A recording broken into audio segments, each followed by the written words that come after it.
Hello ghouls and goblins, welcome to Slashify. Follow for more horror entertainment daily. Guys, episode 2 of Welcome to Derry premiered yesterday on Halloween, giving us a little treat of what more horrors are to come in this show.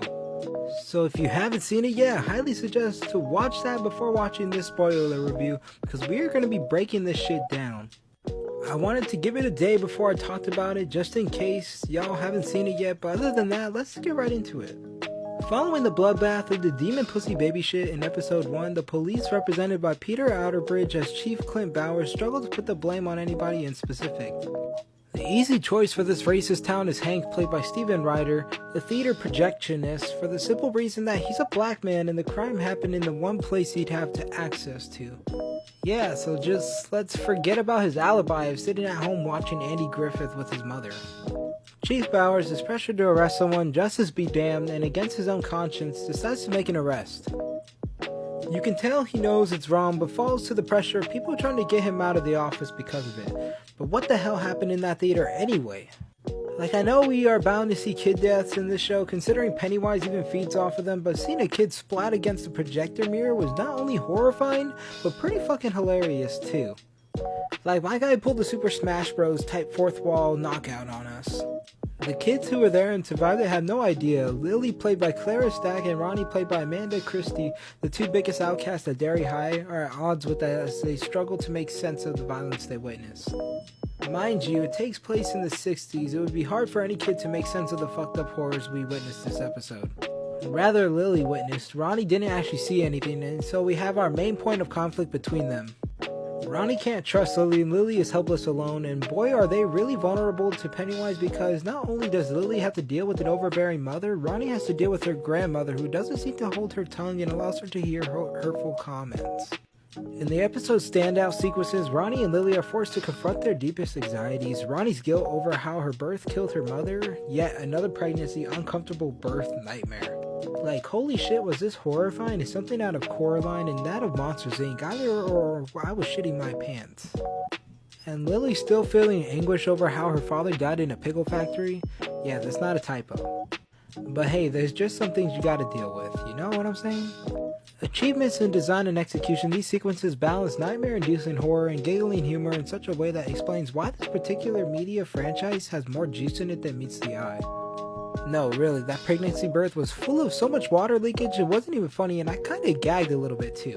Girl had a damn umbilical cord connected to her belly from that demon bitch's belly. Our guy Pennywise was not fucking around this time. He's out for blood. Whatever budget Welcome to Derry has is being put to good use in moments like these. Also, the glowing eyes and us getting close to a Pennywise reveal? That was so well done because it makes you still nervous for his reveal, and it's honestly scary when he does form into many other things.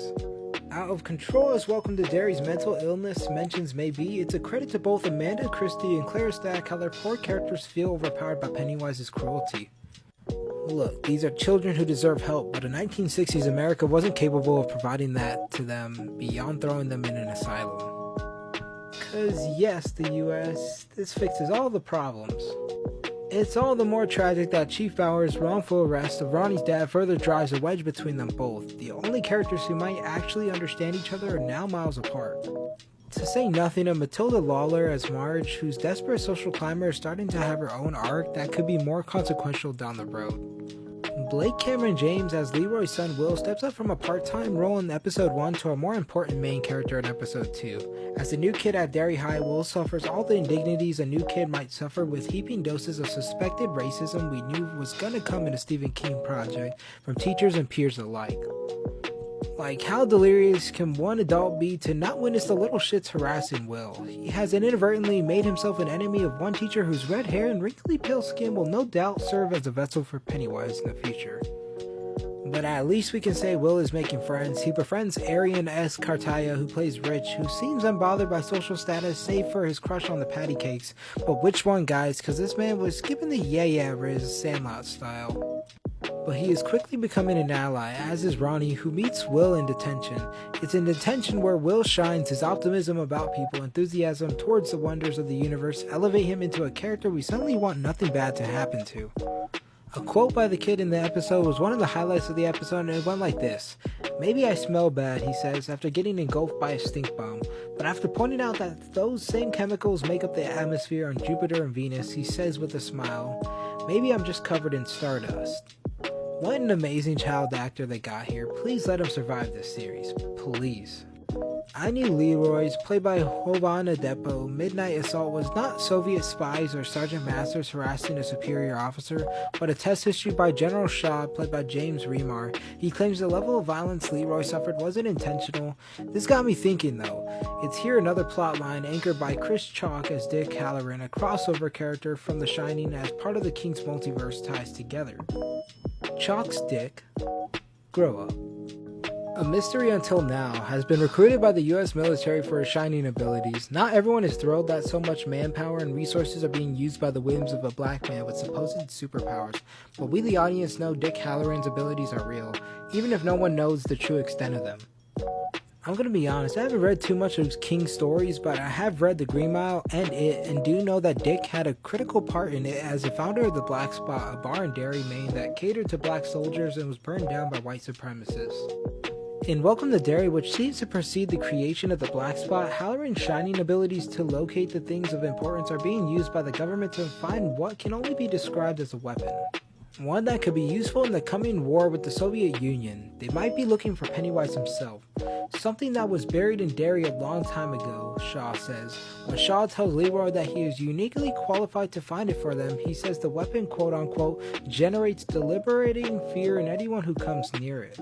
He further explains we don't know everything about it. What we do know is that it's surrounded on all sides by a group of objects. Think of them as beacons. If we can find them, they'll help us pinpoint the exact location of the weapon itself. But what's unclear to us fans, how the character Leroy is meant to help the government get the quote-unquote weapon once they find it. It's even less clear what they know about Dick Halloran's superpowers and how anyone found out. It's also cryptic and fucked up, but when hasn't the military been so shady? But in the end, they do find something buried in Derry, but it doesn't look like a weapon. Instead, it's the remains of a familiar family. You know, the one who birthed the demon pussy baby shit in a familiar car, and perhaps the remains of the missing boy named Maddie? It's not the weapon they found, but one of its victims in the ground, leaving us all anticipated for the next episode and what horrors lie next. I want to know what you guys thought about this episode. Did you guys like the visual effects used? What was your favorite scene? I'll be continuing to cover the show as we go along. Other than that, I love you guys. Smash that like button for more horror content. It's been Slashify. All glory goes to Jesus Christ, and I'll see you guys in the next video. Take care, guys.